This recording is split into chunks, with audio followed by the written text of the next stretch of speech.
माशाल्लाह असीं ए चुन लई है। ए भी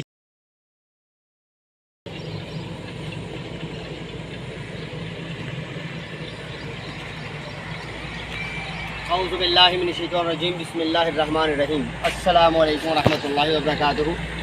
शहराज गार्डनिंग आइडियाज खुशामदीद। वेलकम करें जनाब दौर अपने गार्डन से अपने काम करें। उम्मीद करना सारे दोस्त ठीक ठाक होंगे, सारे राजी खुश होंगे, सारे अपने प्यार का प्यार करने मोहब्बत मारते अपना निज़ामी ज़िंदगी जी रहे होंगे। लो भाई सजनों पहले दोस्तों बिला तखीर अज गल ये है कि असी टाली तो शीशम की तुहानू वीडियो देनी है तो तुहानू उहदे हालात दसने ने कि तुहानू बासानी पिंड थां दे बंदियां नू दही बहल माहौल के बंदियां नू गाँव के बंदियां नू विलेज कल्चर के लोगों को टाली के पौधे जरूरत करती है तो कितों लियाने ने तो किमें लियाने ने लिया के किस तरह उन्होंने सेव करना तो किस तरह वो लाने के काबिल होने तुसीं रहना साडे नाल नाल। ते ए माशाअल्लाह अल्हम्दुलिल्लाह अपना गार्डन तो यह अपने गार्डन के मामलात तो इंशाअल्लाह तुहाडे नाल शेयर करते रहीदा। आओ फिर चलिए चैनल सब्सक्राइब कर लो, बैल आइकन के बटन दबा लो ताकि अगली मुलाकात हो जाए। आओ फिर चलिए तुहानू दस्सिए कि टाली के पौधे कितों लियाने ने किमें लियाने तो की मामला तो शिफ्टिंग बेहतरीन टाइम बेहतरीन सीजन इहदा टाली की शिफ्टिंग का मुंतकिली का नन्हे पौधे को संभालने का केड़ा है तो कितों मिलने सानू बासानी। आओ फिर चलिए।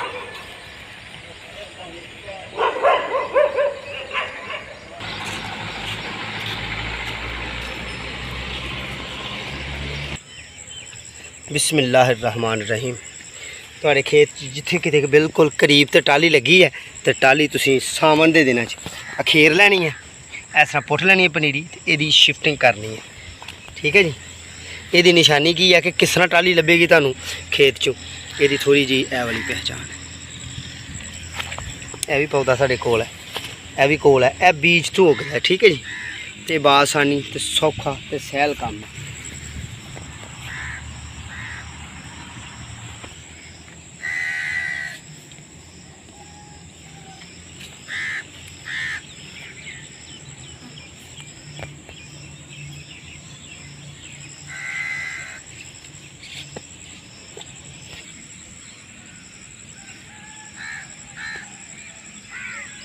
माशाअल्लाह असीं ए चुन लई है। यह भी चंद एक पौधे ने। ये दोस्तों हमेशा तुहानू टाली के पौधे थल्लों मिलणगे, गंदम के कनक के वढ चो मिलणगे, यानी कि उस पैली चो मिलणगे जिथे गंदम तुसीं बीजी होएगी या कोई भी चीज़ बीजी हो तो सावन तक वो पैली वो खेत वाया ना गया होए। ठीक है जी। ਇਹ ਤੁਸੀਂ ਵੇਖ ਰਹੇ ਹੋ ਇਹਦਾ ਹੁਣ ਸਬੂਤ ਇਹਦਾ ਪ੍ਰੂਫ ਤੇ ਇਹਦਾ ਜਨਾਬ ਮਾਮਲਾ ਕਿ ਟਾਲੀ ਦਾ ਦਰਖਤ ਉੱਪਰ ਹੈ ਤੇ ਇਹਨੂੰ ਹੁਣ ਵੀ ਫਲੀਆਂ ਲੱਗੀਆਂ ਨੇ, ਪਰ ਜਿਹੜੀ ਇਹਨੂੰ ਜਿਹੜੀਆਂ ਹੁਣ ਫਲੀਆਂ ਲੱਗੀਆਂ ਨੇ ਇਹ ਪਤਾ ਕਿਹੜੇ ਟਾਈਮ 'ਚ ਕਿਰਨੀਆਂ ਨੇ। ਇਹ ਦੋਸਤੋ ਕਿਰਨੀਆਂ ਨੇ चौथे पंजवें महीने जो ही बारिशों का सिलसिला शुरू होना है हाड़ तो सावन, यानी कि 6वां 7वां महीना बारिशां पैनियां ने। पहली वाही ना होए, जे वाही होए तो फिर भी वो तो पहला वगी होए, पहली पुट्टी होए। ठीक है। खेत पुट्टिया तो फिर ये जम के बीज उग जाता है तो तुहाडे वास्ते बासानी पिंड थां दे बंदियां वास्ते दही माहौल के बंदियां जी टाली नूं मुल खरीदे ने मुल ना खरीदो। इन्हां दिनां तुसीं सावन के दिन चढ़े सावन जाके उन्होंने पुट के इस तरह लै आण इस तरह तो यदी फिर अपने तुसीं किसी गमले च किसी शॉपर किसी बैग किसी जनाब कोई चीज़ तुसीं इहदी शिफ्टिंग करनी है तो जनाब तुहाड़ियां बासानी टालियां उग जानियां ने। आओ फिर चलिए चल के अपने गार्डन इन्हां नूं शॉपर शिफ्ट करिए तो शिफ्ट करने का तरीका दसीए, क्योंकि इहदियां जड़ां बड़ियां नरमो नाजुक ने, जे जड़ जाए टुट तो फिर पौधा उगदा नहीं। लो भाई सज्जनों बेलियो दोस्तों माओ तो घरों तो बुजुर्गों असीं आ गए अपनी टालियां लैके। मेरे नाल मेरा छोटा बेटा भी गया सी। ठीक है। थोड़ा जिहा टाइम लगदा। हुण अगला काम असीं ये करना कि इनू ऊंज लावांगे ना असीं खेत च तो छोटी छोटी नन्नी मुन्नियां ये वादी बड़ी घट है तो ये मर जानी। ठीक है। हुण इहदी जड़ नूं बचांदे होइआं ते कट्टदे होइआं जायद जड़ कट देनी है तो जिहड़ी जड़ बचानी है वो भी तुहाडे नाल शेयर करने आ। तो मैं पिछले तकरीबन 8 दिन का पहला स्ट्रगल किया है टाली दे विच। ठीक है जी। तो यह वाला स्ट्रगल है साडा कि यह माशाअल्लाह साडीआं टालियां उग गईआं ने ते ये 8 दिन पहला मैं उत्थों ही पनीरी लैके आया सा। ठीक है जी। अगली गल है कि हुण इनू करने शिफ्ट लिया भाई इन्नी की जड़ असां टुक लैनी है, हथ नाल नाखन नाल कैंची नाल कट लैनी है। बिस्मिल्लाहिर्रहमानिर्रहीम। ऐसा सराख मार लेना थैले असीं पहला जेठ हाड़ के दिनों यानी कि चौथे पंजवें महीने बारिश के सिलसिले तो पहला ਅਸੀਂ ਛਾਪਰ ਭਰੇ ਸਨ।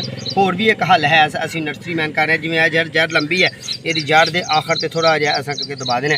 ਮੱਟੀ ਨਰਮ ਹੋਣੀ ਚਾਹੀਦੀ ਹੈ ਤੇ ਜਾਂ ਸੁਬਹ ਬਾਰਿਸ਼ ਦਾ ਟਾਈਮ ਹੋਏ ਤੇ ਜਾਂ ਸ਼ਾਮ ਨੂੰ ਜਨਾਬ ਬਾਰਿਸ਼ ਪੈ ਕੇ ਹਟ ਗਈ ਹੋਏ ਤੇ ਬਾਰਿਸ਼ ਜਾਂ ਰਾਤ ਪੈਣ ਦਾ ਤੁਹਾਨੂੰ ਅੰਦਾਜ਼ਾ ਹੋਏ कि बारिश पेगी। ठीक है जी। इन्होंने दिनों तुम टाली के प्लांट लिया के बदलने। हाँ, मेरे बेटे ने मैंने एक सवाल किया आउंदियां कि बाबा इन टाली नूं बदलने की की लोड़ है जिमीदार वास्ते। जिमीदार के खेतों च बथेरी टाली हो जाती तो इत्थों टाली बेशुमार बंदा साल बाद रख के। मैं कहा पुत्र जिहड़ी पैली वगदी है ना, यानी कि जिहड़ी पैली वसदी है जिहदे च हल चलदा है उत्थे टाली ने होना उन्हें सख्त जमीन च टाली के पौधे ने उगना ही नहीं, बीज ने नहीं उगना।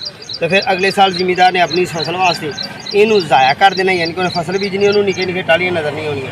तुहाडे खेत के बन्ने ते तुहाडे गवांढी तुहाडे हमसाए तुहाडे किसी इलाके खेत के बन्ने ते वड्डा टाली का पौधा लग्गा है तो इन्हां दिनां च यानी कि चढ़े सावन बारिशी सिलसिला शुरू होया होए, जमीन उत्थे फुल नरम होई होए, बत्तर आई होए। ठीक है, ताकि टाली का पौधा डैमेज ना होए। तो अगे तुसीं छापर पहला महीना भर लो ताकि अजकल तो मिट्टी हुंदी है ना बहुत ही ज़्यादा नरम, तो फिर भरी नहीं जाती, यानी कि खुश्की के दिनों च मट्टी भर लो छापरां च तो फिर तुसीं प्लांट इत्थे लाओ।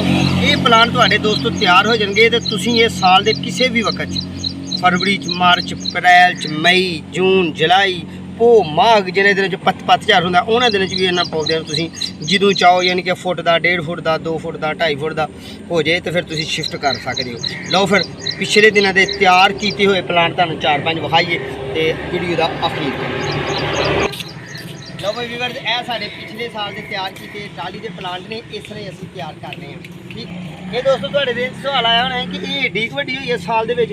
दोस्तों ये बी तो ग्रो की है ना, यानी कि पिछले साल का जो बी सी ना वो असीं मार्च के विच, फरवरी मार्च के विच बीजिया तो ये तैयार हो गया। तो यह जो ऐतकां फ्रैश बी है ये दोस्तों तीसरे चौथे 5वें महीने च घिरिया है, लू की गर्मी च घिरिया तो फिर यह प्लांट तैयार होए ने। लो फिर मेरी जो वीडियो अच्छी लगी तो चैनल सबसक्राइब करना है, बैल आइकन के बटन दबाना है, दोस्तों नाल शेयर करना है। तो मैं एक माली हाँ, पौधा जाते वीडियो दे देने हाउस प्लांट से, फ्लावर प्लांट से, इंडोर प्लांट से, वैजीटेबल प्लांट से, किचन गार्डन से, ग्राफ्टिंग से, एयर लेयरिंग से वीडियो दे देने अपने काम के मतलब। ठीक है जी। दुआओं याद रखियो, अपना तो अपने प्यार का ख्याल रखियो, साढ़े आकर का दुआ करियो, अगली वीडियो का इंतजार करियो। इंशाअल्लाह बफज़ले ज़िंदगी दोबारा फिर मुलाकात होगी। और मैं टाली के प्लांट लाने ने, अज ठंडा मौसम है तो तुसीं भी जे लाना चाहो अपनी पैलियां अपने खेतों जे दोस्तों तुहाडे खेतों नहीं तो अपने किचन गार्डन थोड़ी जगह भर के तो किसी दोस्त को गिफ्ट करो। ये माहौल दोस्त पौधा है बड़ा ही प्यारा तो किसी न किसी काम आने वाला पौधा है। तो याद रखना अपना तो अपने प्यार का ख्याल रखना। अस्सलाम वालेकुम रहमतुल्लाहि व बरकातहू। अज असां लानियां ने टालियां।